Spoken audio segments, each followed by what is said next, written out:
Buenas noches, profe. Esperamos los tres que se encuentren muy bien. Nosotros somos el subgrupo número 9, conformado por Valeria Hernández, María Luisa Figueres y Andel Muñoz. Y en este momento vamos a explicar cómo se utiliza el método Contoker aplicado para nuestra carrera de economía.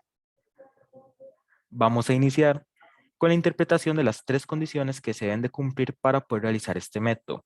Hay que tomar en cuenta que en este caso vamos a utilizar algún ejercicio de maximización de Contoker. Entonces, en este caso la primera condición sería cumplir que la primera derivada de la variable que estamos analizando es menor o igual que cero, ya que esto nos indica que la función debe ser decreciente.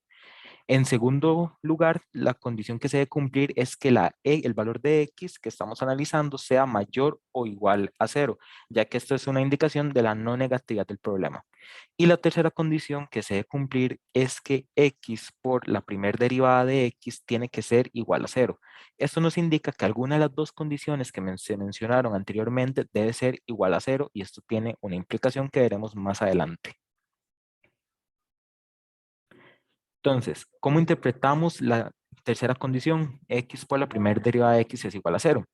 Ok, es importante tomar en cuenta que esto muestra una simetría entre las condiciones de los dos tipos de variables que se están analizando, la variable de elección y la del multiplicador de Lagrange, que es la que nos restringe el problema que estamos solucionando. Cada variable tiene una condición marginal. Estas condiciones son las condiciones óptimas de cada ejercicio cumpliendo las siguientes desigualdades, que es que la derivada de la función respecto a x es menor o igual que cero y que la derivada respecto al lambda que estamos analizando debe ser mayor o igual a cero. Sin embargo, ahorita explicaré algo importante respecto a este lambda. Ok, en el caso de la variable x1 tenemos dos casos importantes a analizar.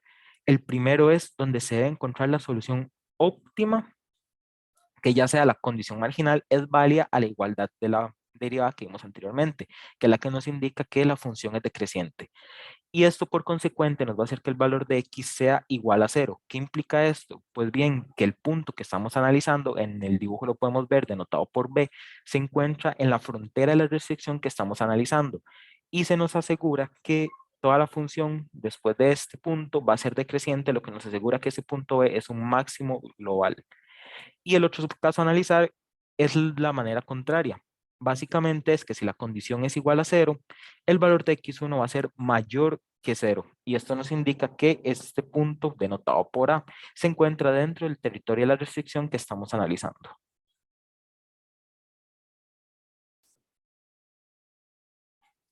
Y finalmente, con el caso de lambda, es muy análogo al caso de la variable x1, ya que se debe encontrar una solución óptima donde la condición marginal sea válida, lo que significa que la restricción se satisfaga tomando en cuenta que lambda debe ser mayor estricto a cero.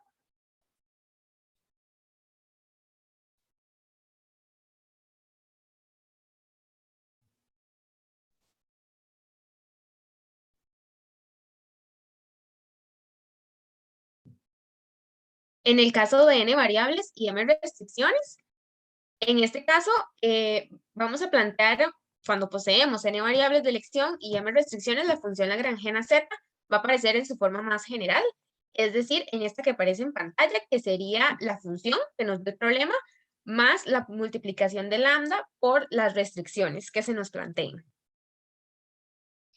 En el caso de la maximización, posee una serie de condiciones, las cuales vemos en pantalla, que sería la derivada parcial con respecto a lambda. La derivada parcial de lambda con respecto a x sub j debe ser menor o igual a cero, siendo x sub j mayor o igual a cero. Y la multiplicación de ambas se va a igualar a cero. Y posteriormente, la derivada del lagrangiano con respecto a lambda será mayor o igual a cero, siendo lambda mayor o igual a cero y siendo la multiplicación de ambos igualada a cero. Es importante resaltar que al plantear el lagrangiano, si se anota un más antes de lambda, la derivada parcial de lambda será mayor o igual a cero. En caso de que se anote un menos, la derivada pasará a ser menor o igual a cero. ¿Y qué pasa si el problema es de minimización? Una manera de manejarlo es transformarlo en un problema de maximización y luego aplicar las condiciones vistas anteriormente.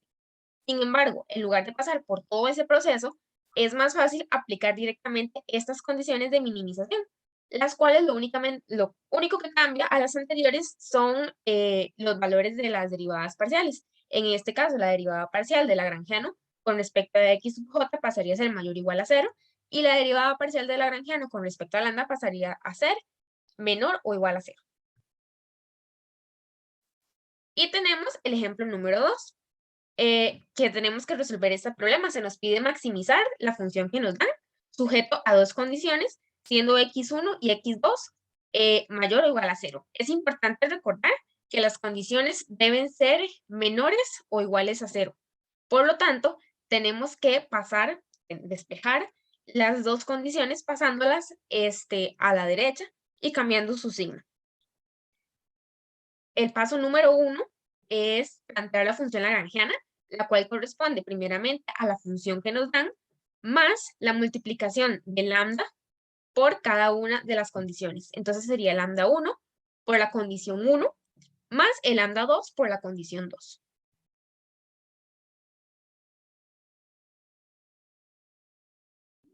Ahora continuamos con las aplicaciones económicas.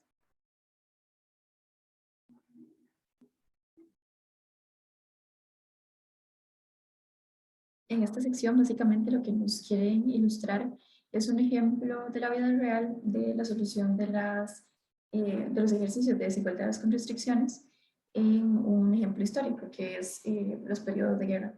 Es común que las sociedades tengan que pasar por racionamiento de recursos o de bienes de consumo básico en estos periodos, y esto se puede representar de una manera matemática.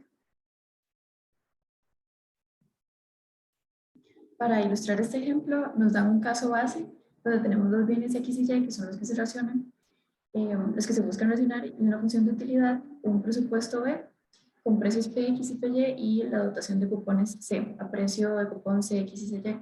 Esta situación de la dotación de cupones es básicamente cómo el gobierno maneja el racionamiento de bienes de consumo. Básicamente, el objetivo es maximizar la función de utilidad y está sujeto a que la cantidad de bienes que se consumen con sus respectivos precios deberían de ser menores o iguales a la cantidad de dinero que se tiene, y también la cantidad de cupones que se utilizan en cada bien X y Y debe ser menor a la cantidad de cupones que se utilizan. Y X y Y debe ser mayor o igual estricto a 0. Aquí también vemos la construcción de la forma lagrangiana con respecto a ambas restricciones y dos variables. Luego se ven las condiciones que deben de tener los candidatos al máximo en este tipo de ejercicio, donde hay dos variables y dos restricciones. Y se basan, se sacan a partir de las derivadas parciales, de las derivadas con base en X, con base en Y y con base en lambda 1 y 2. Aquí hay que mencionar un detalle, que se plantea lambda 1 y lambda 2 como mayores o iguales a 0, pero como mencionó el compañero Andel, se espera que lambda 1 y lambda 2 sean mayores a 0. Estricto. Perdón por el ruido, es que tengo aquí en la pista la parte. La resolución del ejemplo 1, básicamente ya nos dan datos numéricos para resolver un ejemplo muy parecido al caso que nos dieron, donde tenemos una función de utilidad x y a la 2 y la función lagrangiana que adopta la forma de x y a la 2 más lambda 1 por 100 menos x menos y más lambda 2 por 120 menos 2x menos y. Luego se sacan las condiciones que deben de las condiciones de puntaje a partir de las derivadas con respecto a x, y, lambda 1 y lambda 2.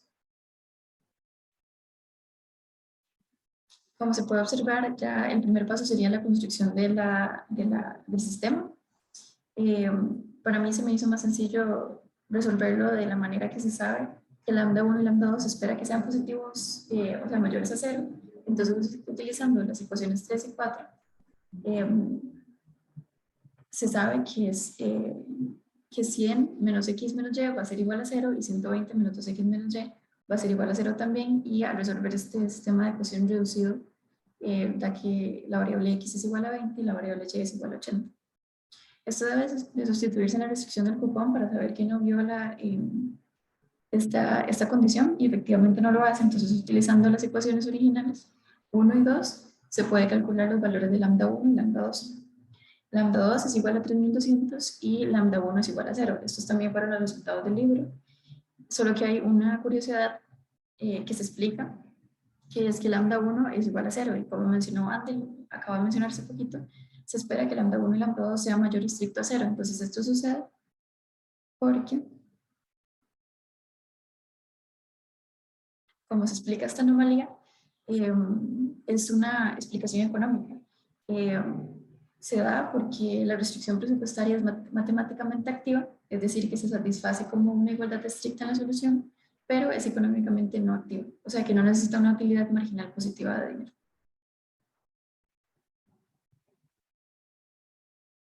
Gracias por su atención. Esta fue la exposición del tema con Docker del subgrupo 09.